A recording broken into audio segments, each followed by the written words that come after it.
Benedicite, tengan mucha paz. Soy el Padre Julio del Eremitorio Emaús de la Iglesia Antigua Diversidad Cristiana. Continuamos con el tema de la oración de Jesús y en el día de hoy vamos a detenernos en las enseñanzas del igumeno Charitón del monasterio de Valamo en Finlandia.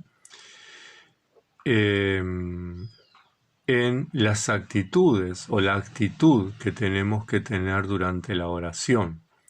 En este capítulo el igumeno toma como referencia al obispo Ignacio. San Ignacio, obispo de Brianchaninov, nació en 1807 y murió en 1867. Ejerció el episcopado muy brevemente, no llegó a un año, porque renunció, se fue a la soledad y se dedicó a llevar vida ascética, a escribir fundamentalmente escritos para monjes y a la paternidad espiritual. Dentro de sus escritos, en realidad, el obispo Ignacio no es muy creativo, no escribe temas de su autoría, sino que más bien se empeña fuertemente en transmitir la herencia de los padres monásticos. Tal vez la riqueza más grande es que lo transmite, pero desde su propia experiencia. O sea que cada vez que leemos al obispo Ignacio, estamos leyendo directamente la fuente monástica, pero vivida, interpretada y entendida desde su experiencia de vida. El igumeno Charitón, entonces, nos plantea la actitud interior de la oración, la actitud espiritual como un primer punto, y dice que nadie puede dispensarse de la oración interior, porque Dios es espíritu, por lo tanto, nuestra oración tiene que ser en espíritu. Y esto es bien importante porque de alguna manera nos traslada de nuestra práctica de oración vocal, de repetición de fórmulas, a orar con el espíritu, orar con los sentimientos, orar desde esa experiencia del encuentro profundo con Dios. Dice también, el Salvador nos ha recomendado entrar en nuestra celda secreta y allí orar al Padre en secreto. Esta celda, dice San Dimitrio de Rostov, significa el corazón. Por consiguiente, para obedecer el mandato de Dios, debemos orar a Dios secretamente con el intelecto en el corazón. Es un tema recurrente de los santos padres, de los maestros espirituales, que para poder realmente llegar a una oración sincera, a una oración real, necesitamos que nuestro pensamiento, nuestro intelecto, esté metido, esté en sintonía con nuestro corazón, con nuestros sentimientos. La oración incesante, dice, solo es posible cuando se ora en el intelecto, en el corazón. Es decir, que únicamente vamos a poder estar en permanente oración cuando nuestro intelecto esté sumergido, esté unido, esté en sintonía con nuestro corazón. Porque de esa forma nuestro ser va a estar unificado. Nuestros pensamientos y nuestros sentimientos van a estar en la presencia de la divinidad. Otro tema que plantea el igumeno Charitón es que la oración exterior no es suficiente. Dice, la oración exterior por sí sola no basta, una afirmación categórica. Es importante tener en cuenta entonces que la recitación de oraciones, la recitación de salmos o de cánticos o de himnos, o la propia oración de Jesús, Señor Jesucristo, ten piedad de mí, que soy pecador, en la medida que es una oración exterior que no es una oración espiritual, no es suficiente. Es necesario entrar en uno mismo, es necesario recorrer esa experiencia de peregrinación de los pensamientos al corazón, hacer ese trayecto, ¿verdad? Poder centrarnos, poder unificarnos. No son verdaderos monjes, dice, los que no unen la oración interior a la oración exterior. No es suficiente el oficio divino, no es suficiente ninguna oración que hagamos si no conectamos la oración exterior a la oración interior. Es decir, si no vivimos esa experiencia de Dios en nuestro corazón. Es necesario arriesgarse a entrar en nuestro interior. Es necesario arriesgarse a encontrarnos con nosotros mismos. Ciertamente, muchas veces rehuimos a ese encuentro. Ciertamente nos da un poco de miedo, un poco de chucho, como decimos en Uruguay, el recurrir a nuestro interior y encontrarnos a nosotros cara a cara, porque ese encuentro seguramente nos va a mostrar nuestra realidad, nos va a mostrar lo que somos, lo que hacemos, lo que tenemos. Y muchas veces eso no es grato a nuestros ojos. Pero bueno, es la única forma entrar en nosotros y encontrarnos con nosotros de encontrar a Dios.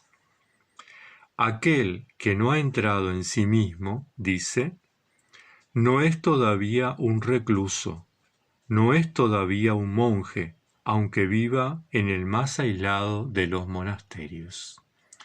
Porque entrar en sí mismo implica entrar en esa celda interior, implica llegar a la soledad absoluta, donde yo y el único Dios, el único solo, vamos a estar unidos. Entonces es importante recorrer ese camino. Continúa el igumeno. El retiro del hombre al interior de sí mismo no puede hacerse sin la ayuda de una oración atenta y en particular la práctica atenta de la oración de Jesús. Y es que en la medida en que nosotros centramos nuestra atención, centramos nuestro pensamiento en la oración, nos vamos aislando de nuestro entorno, vamos dejando de alguna manera de experimentar los ruidos, las bocinas, las voces, todo lo que produce el entorno, aún aquellos sonidos de la naturaleza que pueden ser bellísimos, como el canto de los pájaros, como el ruido del viento entre las hojas de los árboles, como el ruido que produce un hilo de agua, una cascada de agua.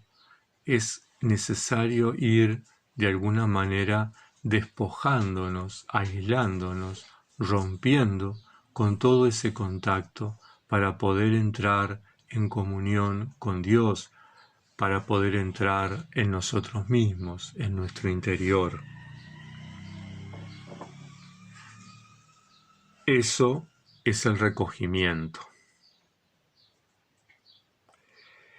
Y entonces debemos salir del mundo de los pensamientos para introducirnos en el mundo de los sentimientos. Es ahí cuando dejamos, de alguna manera, la oración intelectual para pasar a la oración del corazón. Alcanzar la patella y la santidad, es decir, la perfección cristiana, dice el igumeno, es algo imposible para quien no ha adquirido la oración interior. Todos los padres están de acuerdo en este punto. Es decir, que lograr la patella, lograr la santidad, es necesario, porque es a lo que estamos llamados, pero la única forma posible de llegar a satisfacer esa necesidad de llegar a esa meta es la oración interior. Una aclaración para quienes pueden estar iniciándose en esta temática y no tienen un conocimiento pleno de la terminología, del vocabulario. El concepto, el término apatheia, es un estado de impasibilidad consciente, es decir, en el que el control y el dominio de la persona es total. Evagrio Póntico decía o la definía como el estado apacible que resulta de la humildad y de la templanza. Es esa paz interior, esa pacificación que permite que uno pueda estar sereno toda la vida, en todo momento, no en algunos momentos, sino en todo momento. Y ese estado, junto al de la santidad, es la meta a la cual los monjes y las monjas estamos llamados. El sendero de la oración auténtica, dice, se hace mucho más estrecho cuando el asceta comienza a penetrar en él. Nosotros que somos principiantes, que estamos recién iniciando este camino, constatamos por la vía de los hechos que el camino, el recorrido hacia la oración auténtica, ciertamente es difícil, ciertamente tiene obstáculos como los pensamientos, como los recuerdos, como los deseos, como el entorno que nos condiciona, aunque estemos en el lugar más solitario. Si, como les decía, aún en el monte somos capaces de escuchar el ruido del agua y el canto de los pájaros, es que aún no hemos entrado en nosotros mismos. Por lo tanto, el proceso ascético hacia la oración interior, la oración espiritual, es un proceso de lucha, es un proceso de combate. El igumeno Charitón plantea que la oración vocal, y de alguna manera resumiendo o tomando los conceptos de San Pablo en sus cartas, es los salmos e himnos y la acción de gracias al Señor. Y dice que, haciendo referencia a la carta a los Colosenses, capítulo 3, versículo 16, las palabras, mediante salmos, himnos y cánticos espirituales, describen la oración vocal, la oración que consiste en palabras, mientras que las palabras, cantada al Señor con acción de gracias en vuestros corazones, describe la oración interior, la del intelecto en el corazón. El poder de la oración está dado no en el tipo de oraciones que nosotros hagamos, salmos, himnos, cánticos, oración de Jesús, rosario, ángelus, vía crucis, devocionales, sino que el poder de una oración, la fuerza de la oración, la transformación que obra la oración, está dada en la actitud interior que tenemos al orar. Y dice también, refiriéndose a la oración vocal, si deseáis aprender de estas palabras del apóstol algo respecto a la oración vocal, deberéis actuar así. Entrad en el espíritu de las oraciones que escuchasteis y leísteis, y reproducidlas en vuestros corazones. Y de esta manera ofrecedlas a Dios como si hubieran nacido en vuestro propio corazón por la acción de gracias del Espíritu Santo. Entonces, y sólo entonces, vuestra oración será agradable a Dios. ¿Cómo podréis realizar una oración semejante? estad atentos a la oración que habéis leído en vuestro libro. Tratad de daros cuenta profundamente de su contenido. Aprendedlas de memoria. Así, cuando oréis, expresaréis lo que ya sentís profundamente dentro vuestro. Es decir, que la oración vocal, para que realmente pueda ser orada, puede ser vivida y pueda ser transformada en oración espiritual, necesita atención. Lo que San Benito decía en su regla, que nuestros labios concuerden con nuestro corazón, ¿verdad?